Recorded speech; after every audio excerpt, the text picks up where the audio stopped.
শ্রী শ্রী চণ্ডীর তৃতীয় অধ্যায় মহিষাসুর বধ, তার সামান্য সারাংশ প্রকাশ করব। তত এবার সুপুরুষং দেবী চিচ্ছেদ সায়কই তং খর্গ চর্মনা সার্ধং তত শোভুন মহাগজ করেণ চ মহাসিংহ তং চকর্ষ জগর্জ চ কর্ষতস্তু করং দেবী খর্গেন নিরাকৃন্তত তত মহাসুর ভুহ মাহিষং বপুরাশ্রিত তথৈব ভক্ষ ভয়ো মাস ত্রৈলাক্যাংশ চরাচরম তত ক্রুদ্ধা জগন মাতা চণ্ডিকা পানমুত্তমম পপৌ পুনঃ পুনশ্চৈব জহাসারুণ লোচনম ননার্দ চাসুরশোপি বলবীর্য মদুদ্ধত বিষানাভ্যাঞ্চ চিক্ষেপ চণ্ডিকাং প্রতি ভূধরান সা চ তান প্রহিতাংস্তেন চূর্ণয়ন্তি শরৎ করৈ উবাচ তাং মহধূতং মুখরাগাকুলক্ষরম দেবুবাচ গর্জং গর্জং শরং মূঢ় মধু যাবৎ পিবাম্যহম ময়া তৈ হতে অত্রৈব গর্জি সন্তাসু দেবতা ঋষি উবাচ এব মুক্ত সমুৎপাদ্য সারুরা ত্বং মহাসুরং পাদেনা ক্রম্য কণ্ঠে চ সুরেনৈনম অতারয়।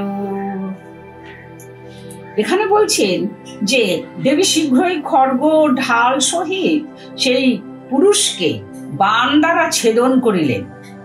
তখন সে এক বৃহৎ হস্তির আকার ধারণ করিল। মহাহস্তি শুণ্ড দ্বারা দেবী বাহন সিংহকে আকর্ষণ পূর্বক গর্জন করতে লাগল। দেবী খড়গের দ্বারা তাহার সুরটিকে আকর্ষণের সময়ে কাটিয়া ফেলে। তৎপর মহাসুর পুনরায় মহিষাকৃতি ধারণ করিয়া পূর্ববৎ স্থাবর জঙ্গমাত্র ত্রিভুবন বিক্ষুব্ধ করিল। পুরাণম অন্তর মতে সেই মায়াদেবী যথাক্রমে মহিষ, ব্যাঘ্র, গন্ডার, শূকর, সিংহ, খড়গ, চর্মধর পুরুষ, গজ এবং পুনরায় মহিষ এই সকল মূর্তি ধারণ করিয়াছিল। অনন্তর জগন্মাতা চণ্ডিকা ক্রুদ্ধা হইয়া পুনঃ পুনঃ দিব্য সুরা পান করিতে লাগিলেন এবং তাহাতে আরক্ত নয়না হইয়া অট্টহাস্য করিতে লাগিলেন। অসুরও দৈহিক বল ও মানসিক শক্তির গর্বে উদ্ধত হইয়া গর্জন করিল এবং সিংহ যুগল দ্বারা চণ্ডিকার প্রতি পর্বত সকল নিক্ষেপ করিতে লাগিল।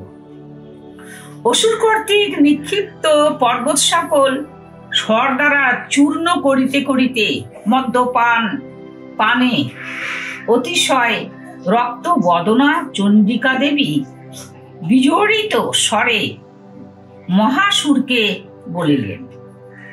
দেবী বলছেন, রে মূঢ়, যতক্ষণ আমি মধু পান করি ততক্ষণ তুই গর্জন কর, আস্ফালন কর, আমাকে মারবার চেষ্টা কর, কিন্তু তোর সময় ঘনিয়ে এসেছে। আমি তোকে বধ করলে ইন্দ্রাদি দেবগণ এই স্থানে শীঘ্রই আনন্দ ধ্বনি করবেন, পুষ্প বৃষ্টি করবেন এবং তারা নানান রকম বাদ্যযন্ত্র বাজিয়ে বিজয়ানন্দ উৎসব পালন করবেন। মেধা ঋষি বলিলেন, চণ্ডিকা দেবী এই কথা বলিয়া তিনি লম্ফ প্রদানপূর্বক মহিষাসুরের উপর চড়িয়া তাহার কণ্ঠদেশ পদ দ্বারা নিপীড়ন করিয়া তাহার বক্ষ শূলাঘাত করিলেন। অনন্তর মহিষাসুর ও চণ্ডিকার পদ দ্বারা দৃঢ়ভাবে আক্রান্ত হইয়া নিজ মুখ হইতেই অন্য মহাসুর রূপে অর্ধমাত্র বহির্গত হইল। তখন সে দেবীর উগ্র তেজে স্তম্ভিত হইল। এই মহাসুর অর্ধমাত্র নির্গত হইয়াই দেবীর সহিত যুদ্ধ করিতে করিতে দেবীর খড়গাঘাতে ছিন্ন মস্তক হইয়া ধরাশায়ী হইয়া পৃথিবীর উপরে পড়ে গেলেন। এখানে আমি আমার তৃতীয় অধ্যায় সমাপ্ত করি।